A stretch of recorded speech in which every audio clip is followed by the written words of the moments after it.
Hey everyone, good morning and welcome to Morning Tea with me, Tracy B. Allen, the show that is here to motivate you, inspire you, and educate you so that you can up-level your life, your business, or your career. This morning I have with me Sammi Williams. She is a content strategist and she's here today to talk to us about her entrepreneurship journey and why content is so important and how you can use content on your various forms of social media. So Sammi, go ahead and introduce yourself to the audience. Thank you, Tracy, and thank you for finding a slot to get me in. I am so excited to finally be here and talk the morning tea with you. So yes, I am Samantha Williams. People call me Sammi. I am the president and CEO of Sam's Word. I founded Sam's Word back in December of 2015. So I'm going into my 5th year in business, but I've actually started writing about 15 years ago. One of my very first largest projects was my father's book. He's a retired NYPD officer. And so he wrote a book, Tunnel Vision Through the Eyes of a Transit Cop, and I edited that for him. That was back in 2005, 2006. So since then, I started doing some freelancing. I was, putting ads on Craigslist and trying to solicit customers. Now I haven't been on Craigslist in years, but but that's where it started, right? So I finally made it official. Business was booming. I was getting more and more customers. I was getting customers more through word of mouth than anything. So I didn't need to advertise as much. And then when I made it official back in 2015, I kind of shifted the focus of the business from B2C to B2B. So, years ago when I started out, I was primarily writing for business to consumers. So resumes, college papers, business letters, things like that. But after making it a business, I knew the importance of finding my target audience, because when I started, I was like, I can write for anybody. Everybody's my customer. And I've learned along the way that no, everyone's not my customer. And then also the importance of qualifying your customer. And that really helps you pick out who's your customer and who's not. So now I focus on B2B. So my primary target audience now is entrepreneurs and small to mid-sized businesses. So usually, the entrepreneur who's struggling and they just can't do it all on their own anymore and they need to outsource. Maybe they need web content done, or they need somebody to write their bio to make them look more professional. I help with the capability statements. Or it's on the other side where we have the small to mid-sized companies where they're growing and scaling their businesses, but they haven't gotten to the point where they have an in-house marketing firm or HR firm or something like that. And so that's when they would outsource to me. And again, I will help with their firm's social media management, their web content, business plans, bios, anything that they're going to need. We also provide press releases. I'm the resident press release writer for the Greater New Haven Chamber of Commerce. So, they call me whenever they need me. I write a press release for them. I do speech writing and just make sure that I'm fulfilling their needs. So that's primarily what the company does. Over the last 2 or 3 years, I started expanding into training and development. So I also do workshops, and now in the state of Corona, a lot of webinars. And I teach a variety of topics. So with writing, I teach business communication and writing and grammar, just the basics of it. And then I also teach copywriting and speech writing. I do a career readiness workshop where I talk about resumes, cover letters, LinkedIn profiles, interviewing tips. I teach LinkedIn for the job seeker and then LinkedIn for the entrepreneur or the solopreneur, because it's two different avenues really there. And then through Corona, I expanded the business again. So I stay a little busy. And so I'm now doing social media management, where I take my client social media accounts and I put it on autopilot for them, and they don't really have to do anything besides approve and look it over. So we are doing a full house social media management. And I started a mentorship program in June of this year, June 2020 through August 2020. That's our pilot program. And in September, I hope to expand it and keep it growing, because I see the need of entrepreneurs and even existing business owners who just need a little bit of support. So in my mentorship program, We're starting out with 3 people. So one just recently started his business. And he's going through the initial stages. So maybe like 3 to 4 months in. Another one has really just started. So she just got the EIN. She just got the business bank account. And then I have another one who's been in business for 7 years. So it's a lot of big wide. It's a wide gap.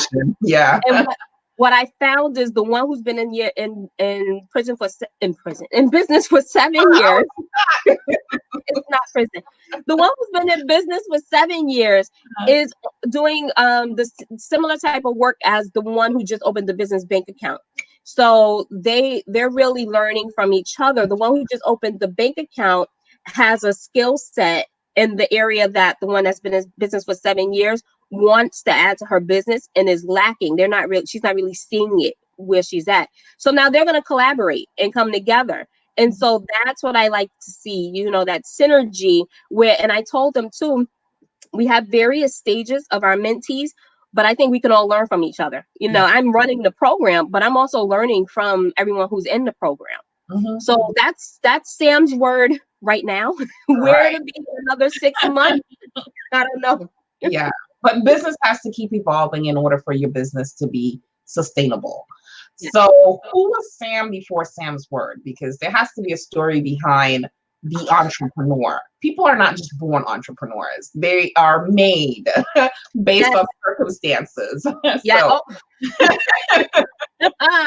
So my background is I'm originally from Queens, New York. And it's like you said, circumstances kind of push you into it. So I started advertising on Craigslist in about 2005, 2006. The story behind that is my husband was my then boyfriend at the time. And he had recently moved in with me in about January. In March, I got suspended without pay from my job. So yeah, I was in a union, so it kind of worked itself out.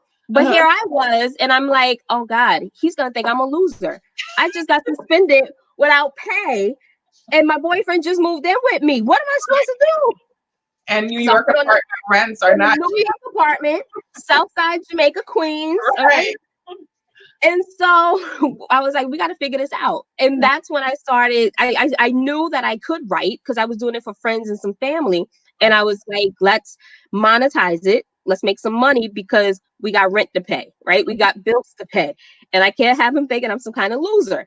So I started advertising on Craigslist, and it kept growing and growing and growing. So I earned my bachelor's in business administration, HR management with a minor in human anthropology from York College in Queens. Shout out to York, CUNY. I would like to tell the story of the fact that you got your bachelor's free of charge, correct? You didn't mostly free. Okay. Mostly free through the union, the same union that brought me back when I got suspended without pay. $11.99. Thank you. I love you, $11.99. So I did my bachelor's through them. They were paying for 2 classes a semester. So that's all I was doing. And that means instead of finishing my bachelor's in 4 years, it was going to take 8 years. And then in the 7th year, I was like, I can't do this anymore. Like, I'm done. And so that's when I took out the loans to pay for the extra classes. And it ended up happening that I was also working full time. So working full time, taking these classes part time, I can only do online classes. And this was back in 99. 2007, I got my degree. So there wasn't a lot of online classes. So at that time, it was only basically anthropology classes that were online. So I was like, let me take these electives, do an anthropology. And then I had like 2 more classes to take. And then I would get a minor in human anthropology. So I was like, fine, throw it in there. So that's how I ended up with the minor in human anthropology. And then so $11.99 reinstated me in my position. And as a true New Yorker, I came back with my notice and was like, you could take this job. I found another one. So I appreciate $11.99 for all they did. And so I found another position, but at that same time, we knew that we wanted to relocate out of New York. We wanted to buy a house. We wanted land. I love New York to the death of me. But I wanted a place where I could open my window and not knock on my neighbor's door. So I wanted some space. So we ended up moving out to Connecticut. I was working at Yale New Haven Hospital, where I earned my master's in healthcare administration.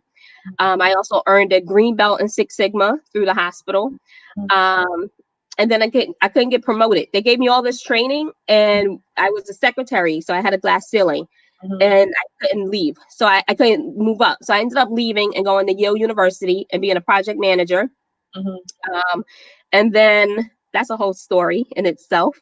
And then after Yale, I was working from home with United Healthcare as a consumer experience designer, which has really been helpful in getting into the mind of the consumer when I'm doing their writing and using their voice and understanding the process and the flow. So while working from home with United Healthcare, I started United Healthcare in 2014. And then it was December 2015 when I started my business. So about a year into working from home. But that position actually gave me the bandwidth I needed to grow Sam's Word. I was really doing both simultaneously. And it got to a point where Sam's Word was the main job, and it felt like United was a paycheck, right? Because I could show up, I could do what I need to do, I go to my meetings, I get my projects done. But I was sitting in this same office where my United computer was here and my Sam's Word computer was on this side, and all day long I was going back and forth. I was working both jobs all day long. And then in October of 2019, so then I started getting to a place where I was really disconnected from corporate. Right. It was just a paycheck. I was showing up. I wasn't happy. It was nothing more than a paycheck. And everyone around me kept saying, you have to take the leap, take the leap. And I was like, I can't just take the leap. I got bills. I got mortgage. I got my son's tuition. What am I leaping into? And they're like, oh, when you take the leap, everything will figure itself out. Right. And I was like, no, like, my husband. It's scary to just take the leap. It's easy to say, but it's not easy to do. No. And so I would say, and people would say, don't do it without a plan. So take a leap, but take a leap with a plan. Right. And have, savings set up, right? You can't just go and just say, oh, that's it with corporate, I'm jumping. And then mortgages due. And then you're like, oh, like, what do you do? Right. And so, I kept saying, yeah, okay, I'm gonna take the leap. And then corporate started getting very corporate like, and it was stressful. And I was like, oh, God, what am I gonna do? And then my husband had said to me at one point, I'm dividing myself, right? I'm not giving 100% to Sam's Word. I'm not giving 100% to corporate. Right. And that's why neither one are at its full potential. And he said, whatever you choose to do, you're going to be great at it, but you have to do. And I was like, well, if I have a choice, it'll be Sam's Word. Are we going to save money? What are we going to do? Because I can't this is what I want to do, but I can't do it. And then in October 2019, corporate laid me off. And so then I was like, what am I supposed to? And I was hurt. Like, how dare you do this to me? Right. And at the same time, I'm like, yes, I'm free, but what does that mean? And so since October 2019, we're going into 1 year now. I've been managing the business, and people have always said, once you let it go, it opens doors. It opens one door in order for another one to open. I'm a first believer in that. Yes. And that's all I kept hearing in the year leading up to being laid off. That's all I kept hearing. You have to let it go. Sam's Word's not going to prosper if you're still holding on to this corporate thing. You have to invest in it. And I'm like, yeah. And then my best friend said to me after, she said, you were never going to leave corporate. I said, yeah, but corporate left me. So it made the decision for me. And I truly wholeheartedly believe in the universe and everything happening the way it's supposed to, and speaking things into existence. Thoughts become things. So, I wholeheartedly believe that. And now I'm just like, over the weekend, I said, matter of fact, over the weekend, I said, all right, today is Sunday. I've known in the last few months, Mondays and Tuesdays, they bring a lot of opportunity. And I have to be in a place to receive those opportunities when they come to me Monday and Tuesday, because I know they will. And about 30 minutes later, I got a invitation from you to do your show. That's the universe right there. Thoughts become things. Like I said, I'm preparing and I'm opening myself up for the opportunities that's about to come. And then ding, ding, ding, here comes Tracy. And I'm like, it's just how it is. Yeah. And so now I'm in a place where now that I'm finally managing the business full time and there is no corporate, now I'm really into, like I said, expanding into different avenues with the business. We got bills to pay, so making sure that it's sustainable, Yes. that those bills will continue to get paid. And then setting up a legacy for my son. So, he can take it and run with it. I feel very strongly about that. And my husband doesn't really have the entrepreneurial mindset at all. He's also from New York. He's from Brooklyn, East New York, and grew up in the union and you go to work, you get paid, you collect your pension, you retire, that kind of mentality. Yeah. I know. We had the struggle too, where when I first got laid off, I'm looking for jobs. And he's like, are you actually looking for jobs? I'm like, yeah, duh, of course I'm looking for jobs. And then he was like, wait, are you only looking for work from home jobs? And I was like, no, why would you think that? Like, and then, with the coronavirus, everything slowed down. So there are no jobs to apply for. The jobs I did apply for, they're like, we're not filling the position anymore. Right. And so we at one point came to a struggle because he'd be like, are you looking for a job? And I'm like, I'm working every day. And he's like, yeah, but are you looking for a job? And I'm like, I don't have time because I'm working every day. So now he's getting to the point where he's like, instead of asking me if I'm looking for a job, now he's telling me, oh, you're working again. You're always working. And I'm like, I gotta. No, you can't win for losing. I don't know which one. Well, I mean, you hit on a really good point right there because when I mentor and coach, I find that to be a big issue for couples, whether they're married or not. If the spouse doesn't support your entrepreneurship venture, it can create some tension within the relationship. And I find a lot of people, I've had people who actually split up over it. You know what I mean? And I'm like, you have to go to counseling, find a way to work through it. Yeah. One person has that 9-to-5 mindset, and you have that entrepreneurship mindset. You have to come to a happy medium. And the happy medium to me is if you are making enough money in your business to support the household or to help to replace the income you had from corporate, and it's not creating a burden, then it's usually not a problem. When it does really and truly become a problem is when your business is pulling the household down. And I love that you don't sugarcoat it. It's not about, as long as you're following your passion and you're happy, then that's what matters. That's not what matters. We have bills to pay. And I will tell you, my husband is a lot happier because bills are paid. We have that cushion, right? We have savings. My son's tuition is ready to be paid for the next year. Nice. If it was a burden and we didn't have the income, then I would get it. It would be a hobby, right? I tell people all the time, if you're not making income, that's not a business, that's a hobby. Yes. So, if that was the case, I would really have to look internally and say, all right, Sammy, let's go find a job. Right. But when I'm building such income continuously, and it is paying those bills and things are getting paid and we're able to save and do things we weren't able to do before, even while working corporate, then it makes it the conversations either don't happen or they're a lot more pleasant. So And talking about you need to get paid. Right, exactly. So this is a good segue to my next segment, which is talking about doing the things that you were not able to do while you were in corporate, or working more on other passions that you probably were not able to fulfill as much if you had your corporate position. So when I met you back in 2018, it was, I don't know how we connected. How did we connect? I don't even know. Probably on LinkedIn, because that's what I see meet a lot of folks, right? I don't know, but I'm glad we did. Yes, it was. It was on LinkedIn. I sent you a friend request and then I asked you to do a workshop. Oh. Yes. Was that it? Wow.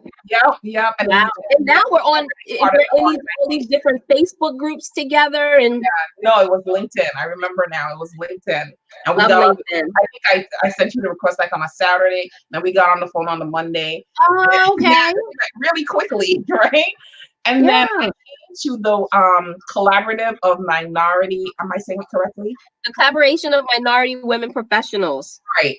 Yeah. So then I met you an actual person when I came to that first meeting. And little did I know at that time, you were still working a corporate job. I thought you were a full-fledged entrepreneur. It's not until like lately, like what, a month ago, that I found out that you were still working a corporate job at that time. So Yeah. that's a funny thing, because like I said, the corporate position really gave me that foundation I needed, that space to build Sam's Work. So in the last few years, I've been at during the day, because I have a 6-year-old, so I don't really do a lot of evening networking. But if there was a networking event during the day, I was there. I would put them in before care so I could get to the early ones. During the whole school day, I'll put them in after care and I'll go to whatever I can do until it's time to pick them up from school. But my work was done at corporate. My projects was done. At the end, it got to the point where I had a micromanager, and I was actually bringing my corporate computer around with me and like leaving on my instant messenger, because she counted that as attendance, whatever, boo. Okay. And so I was at every networking event. I created the collaboration of minority women professionals. I have 3 co-founders. We were meeting monthly for luncheons, right? We had those in the middle of the day. I was sure to be there. The day after I got laid off, I was in my leads group for the Hamden Regional Chamber of Commerce. I walked into the leads group, and I was about 10 minutes late, I think, that morning. And it was the day after I got laid off. And so I walked in and I was like, I'm here. Sorry, I'm late. I'm sorry. And somebody turned around and was like, you're late. You're fired. And I was like, well, it wouldn't be the first time I got fired this week. So, and they were all like, what? None of them knew I had a corporate job. And so here I am, like internally, like sad because I got laid off. And they're like, and so I'm like, yeah, so I guess I got to file unemployment. I gotta, do all this stuff. And they're all like, wait, backtrack. You had a job? And I'm like, yeah, until yesterday. And they're like, no. Was it full time? And I'm like, yes, it was full time. It was a job. And so I saw it more as, yes, it was a job, but it was a source of income. And I lost that source of income. And so now I'm in this mode of, how do I replace the source of income? Screw the job. And so that's what I'm doing with Sam's Work now, is to replace that source of income and add to that source of income. Yeah. I think that was funny. So tell us about the collaborative of minority women.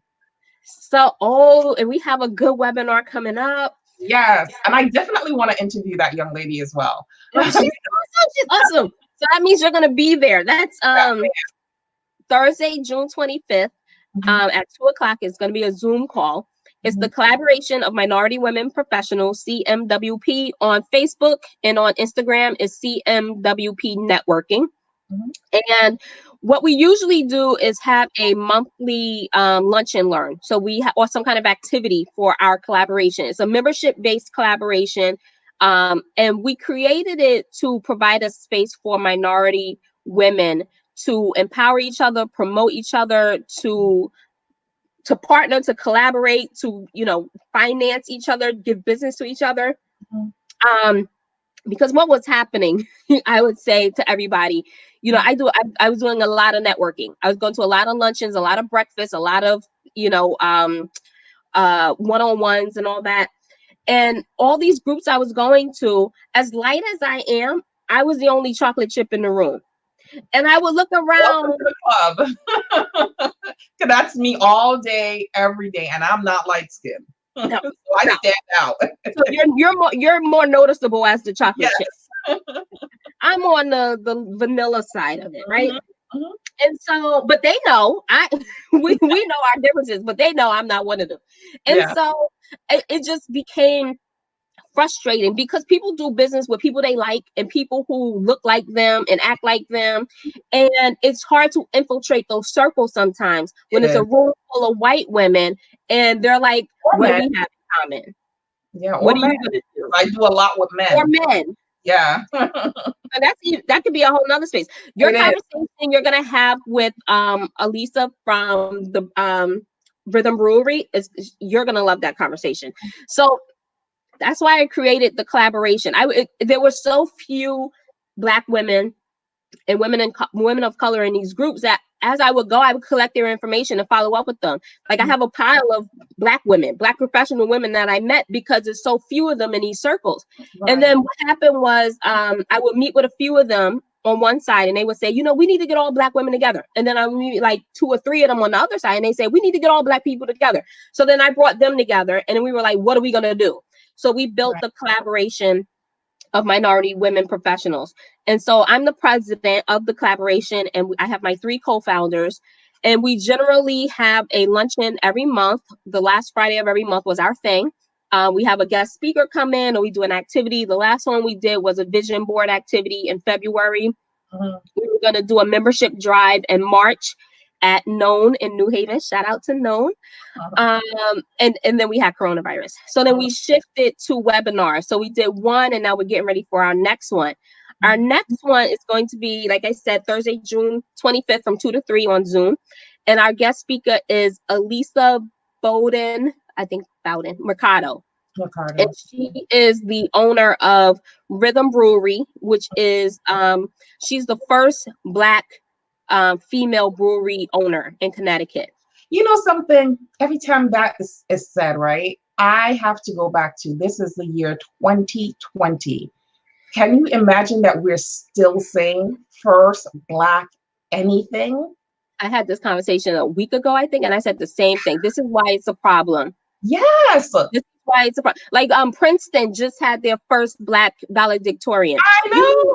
You can tell me in all these years there wasn't a Black person who was qualified to be valedictorian at Princeton? Please. I'm tired of hearing the first Black anything, and I'm tired of also hearing the first woman anything, whether it be Black, white, Asian, or anything else. How about the astronaut thing? So me and my best friend was talking about this. The first woman anything, because I'm still a woman too. You know, the first woman to do anything is a problem in 2020. The first Black person to do anything is still a problem to me. It's a problem.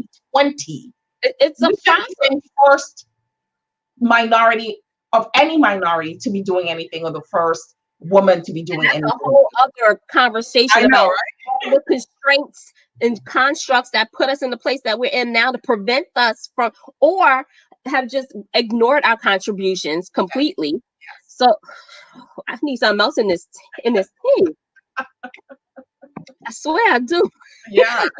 So we have Elisa coming in, and she's going to be talking about breaking barriers in any industry, because she started in construction, which is a male-dominated field. Yep. And then she moved into, she is the owner of Elisa's House of Salsa in New Haven. So here she is, a Black woman going into salsa, right? So you got some pushback there. And then now being the first Black female brewery in Connecticut, going into the brewery space, that's very white male dominated. It is. So she's yeah. Oh yes. So she's gonna come in. She's gonna talk about the challenges she's facing and how she kept pursuing. And it's funny how I met her. I was on a national call through the I'm gonna get the acronyms wrong, but it's like the NBDC, I want to say. It's a national thing, and they were doing a 3 or 4 week Wednesday series for Black women professionals.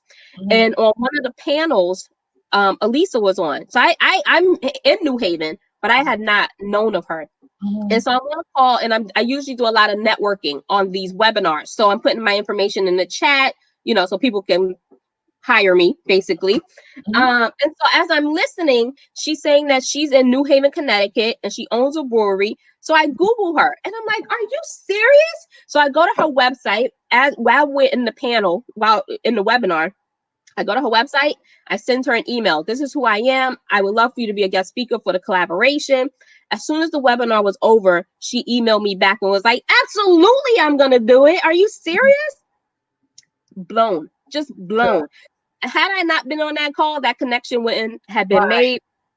And again, it's all about collaboration. As soon as I asked, she said yes. She said she's going to open it up to her network and invite other people too to help grow the collaboration. Because what we want to do with the collaboration is be more than just a women's group, more than just a Black group. We want to really support and empower our women. We're starting the CMWP Foundation, which is the nonprofit piece of the organization. So we want to keep growing. We want to give scholarships. We want to give back and be a resource. So, and we're in our early stages. We're going into our second year, our second official year for the collaboration. And shout out to my co-founders. So I have Letitia Douglas, who is a co-founder, Nay Fall. Letitia Douglas works corporate at Prudential right now. She does data. I call her a data scientist. Then we have Nay Fall. She is the VP and branch manager of People's United Bank in Hamden. And then Sydney Simpkins, she's an entrepreneur here in the New Haven area. In our collaboration, we have a student level, a professional level, and then a seasoned level. So students pay a discounted rate, professionals pay the regular rate, and then we have the more seasoned people who want to come back and be like a mentor. So Sydney is like a mentor to our group. She's a little older, but she's been around and she can really help. And that's one thing I like about our collaboration is that it's multi-generational. So we have the young women who are just, tenacious and ready to go. And then we have us business women who are just pounding it out. And then we have the older women that are like, no, baby, why are you doing it like that? I did that back in 1973 and it did not work, right? So, so we are multi-generational and the women love it too. I remember we had a few luncheons where the older women, they were all happy and like jovial. And I was like, what's going on over here? Why y'all so happy? I'm glad you're so happy, but why? And they said they loved it because they do some groups and they get out. But a lot of people in their groups are always talking about their medications, their wills, what aches they have. And so they come to our group and we like rejuvenate them. And they're like, oh, I wanted to do Avon. Maybe now I can get into it. I wanted to start a business. Now I can do it. Like we're giving them like you're not about to die. What are you doing? So I do enjoy that. Yeah, it's a really good group. And if anybody wants to, you have the website? Yes. Well, we don't have a website. We're working on that soon. Okay, so they can go to Sam's Word. Yeah, they can go to Sam's Word and I give them information. On Facebook and Instagram, we are CMWP Networking. CMWP Networking. Okay, CMWP Networking. So you can hook up with Sam. The last one I went to, I cleaned up. Listen, when I tell you guys I cleaned up. I walked out of there with almost every prize. It was my lucky day. I had wine, I got a watch, I got a book, I got a gift certificate. What else did I get? I got something else. I think I walked out of there with like 5 different things. Yes.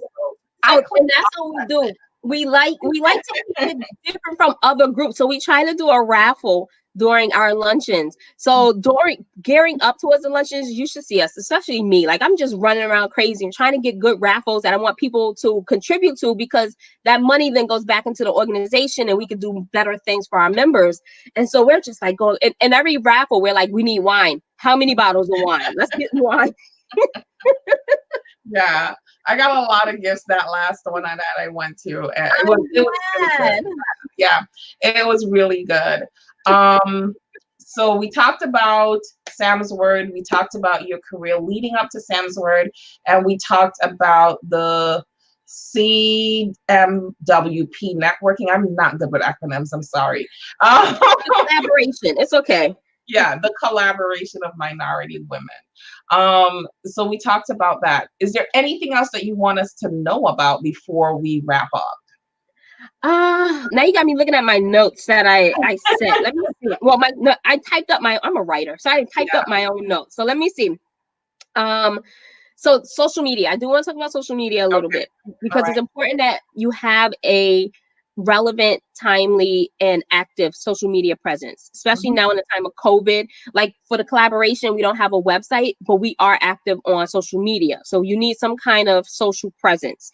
So it's recommended that you're posting at least 1 or 2 times a day. That way you can gain brand recognition. You stay top of mind and you're going to be memorable all the time. But what happens is, ain't nobody got time to be posting 1 or 2 times a day. It takes time, effort, and energy. And so how do you do that? And so what I have a whole workshop on social media productivity and integration tools. And so what I like to do, I take my client social media, put my social media on autopilot. So I create my posts in Canva.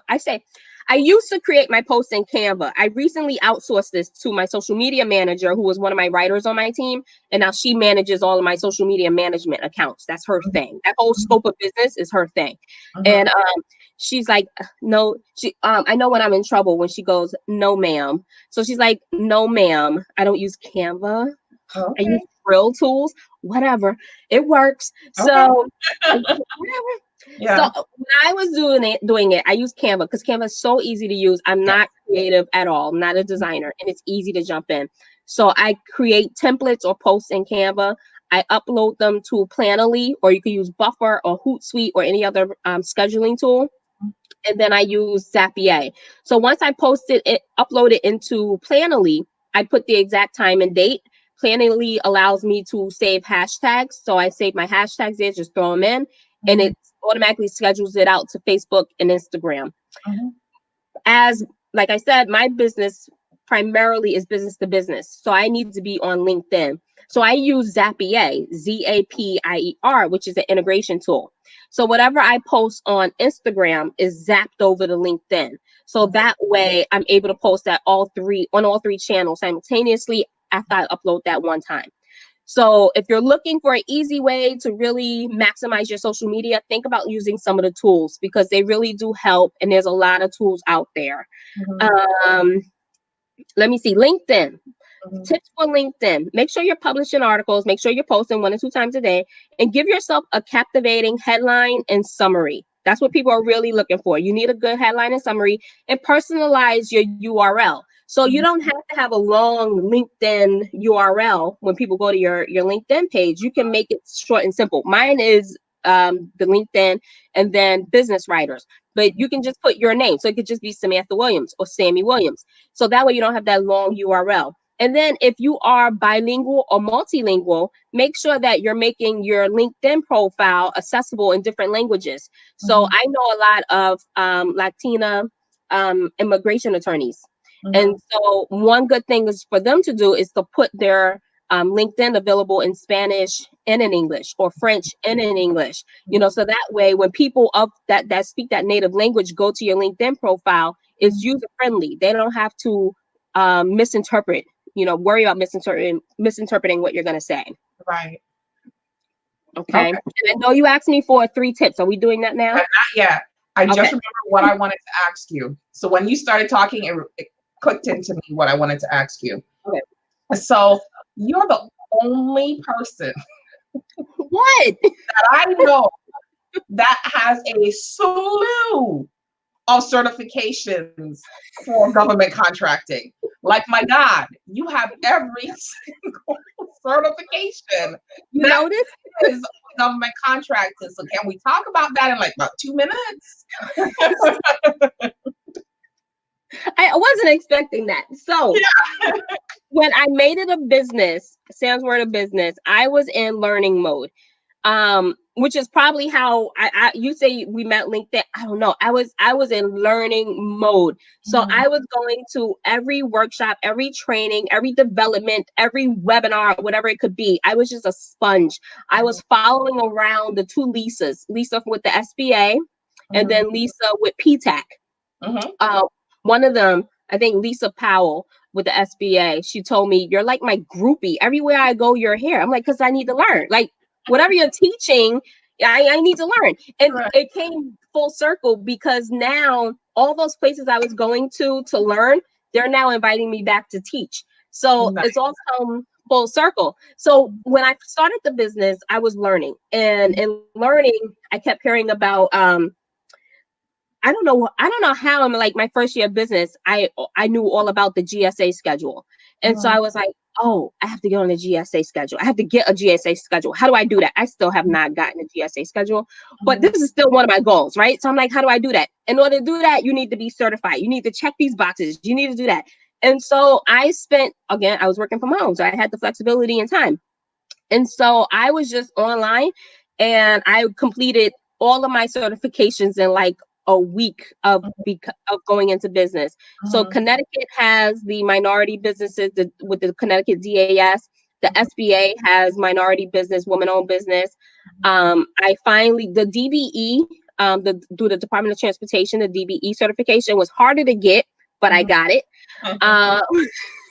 And the 8A is the only one I haven't gotten. That's through the SBA. Yeah, 8A made it difficult. I was trying to do 8A while working corporate. 8A takes everybody out. Okay, listen, it takes the best of us out. My 8A certification has been started and stopped for about the last 2 years. It takes everyone out. So hard. And you know, it's humbling when someone such as I can complete all these other certifications, like laying in bed, and I'm just like, I'm certified. And then AA is like, no, you're not. So AA first told me, because they want you to be in your business full time. And if not, then you have to show. So I work with Lisa at SBA to show, yes, I do work full time, but this part of my this part of my day is for Sam's work. Then they didn't like that. So that was their first kickback. No, because you didn't show how your time is divided. So then I put it back in, and then they said they wanted on company letterhead my last date of employment. And I'm like, but you know, I still work there. How am I supposed to give you that? Right. And so now just this week, I was saying to myself, I should do 8A again. Now that I don't have the corporate job, because that's what they were telling me. You have until July 15th. Huh? You have until July 15th. They're outsourcing a lot of that stuff come July. What happens in July? But because of Corona, they pushed it back to July. We could talk more about it after, but yeah, you got till July 15th. We're gonna have to continue this conversation because I need to know what happens July 15th now. Lord. So that's how I was doing the certifications. I also did I'm also a notary public. I did my notary public after I started Sam's Word. I was actually home in bed with the flu. And I was like, well, I don't got nothing else to do. Might as well do this notary application. So that takes me to a quote that I love. So people always ask me, like, how do you do it, Sammi? Like, you was working a full-time job or running a full-time business while, you know, you have your house, your husband, your kid. Like, how do you do it? And there was a quote from Will Smith that I read and I absolutely love. And to summarize, he basically says what sets him apart from him and his other competitions, that he has a ridiculously crazy work ethic.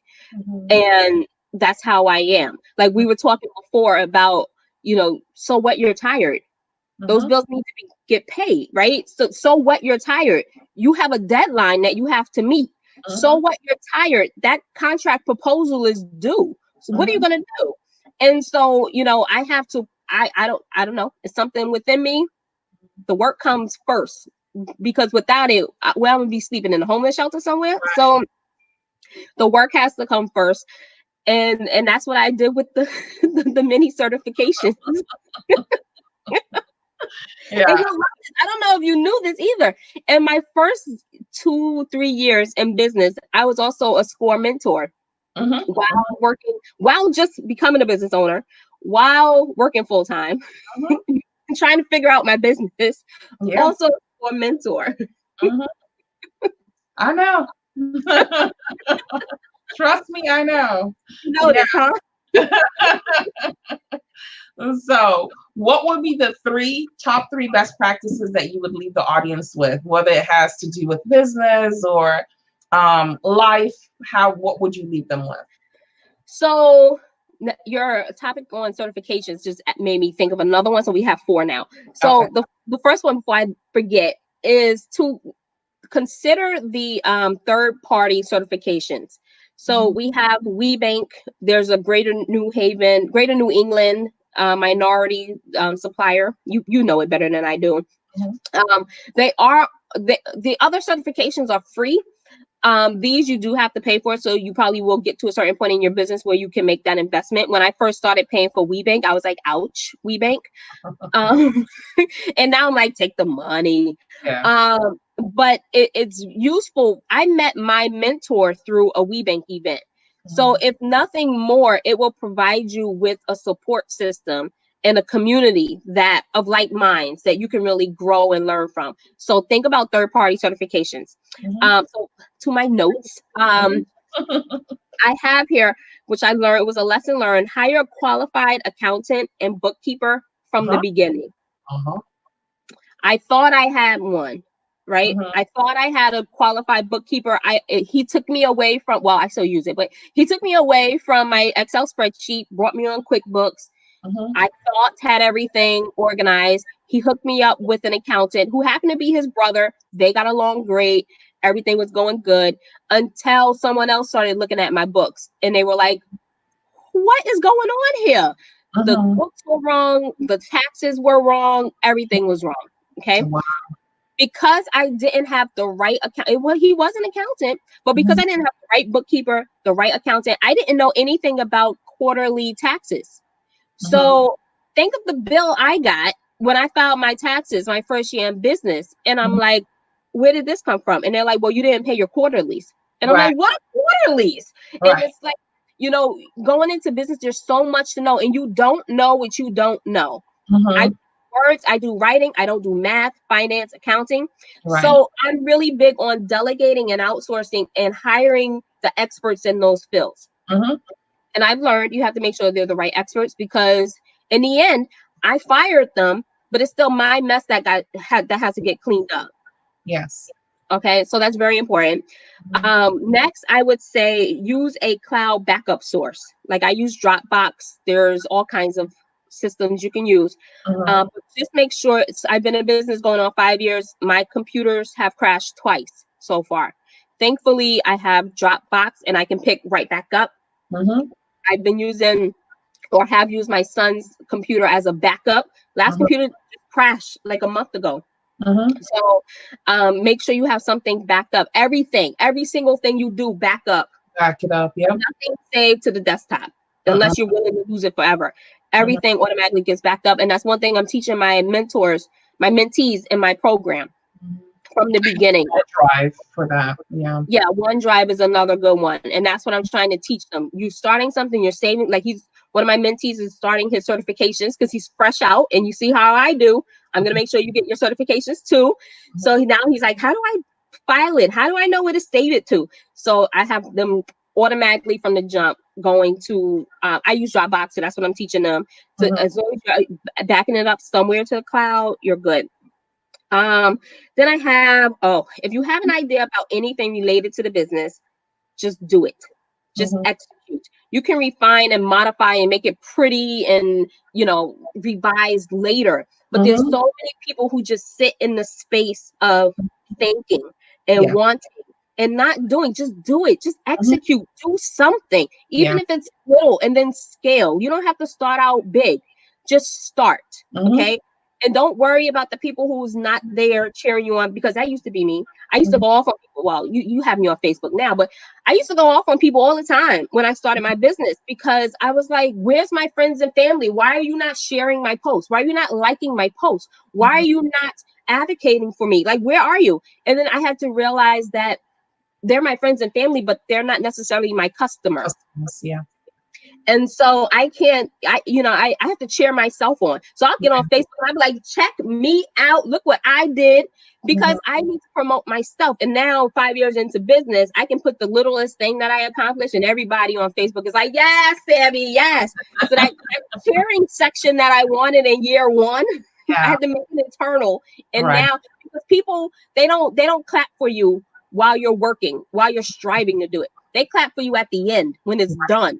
And they Mm-hmm. look back and say, oh, she did that. That's my cousin. Oh, she did it. But they don't appreciate sometimes the effort and time and work that you put into it. Yeah. So don't worry about showing up for people. Show up for yourself and just execute. Just get it done. Just start. Yeah. Awesome. Those are great, great tips, especially to just get it done. Stop staying stuck. All right. So if you guys want to reach out to Sammi, you can email her at writers@samsword.com, not world, because I used to say that. It's Everybody does. yeah, it's samsword.com, or you can go to samsword.com, and that's her website. And if you're interested in being a part or just checking out the collaborative, you can go to CMWP Networking. You can find it on Facebook or on Instagram. And just make sure you come out to the event that she's having on Thursday. It's going to be on Zoom. I think that is going to really inspire a lot of people into action, because this is a story that you need to hear. We all know breaking the glass ceiling is hard to do. And to see someone who has come into a male-dominated business and dominated herself, I think multiple times. yes, is very inspirational. So this is how you can get in contact with Sammi, thank you for being my guest today. It's been a pleasure. We went way over the time because I think we talk a lot. So yeah. So anyway, thank you for joining me for morning tea this morning, and I will see you guys tomorrow.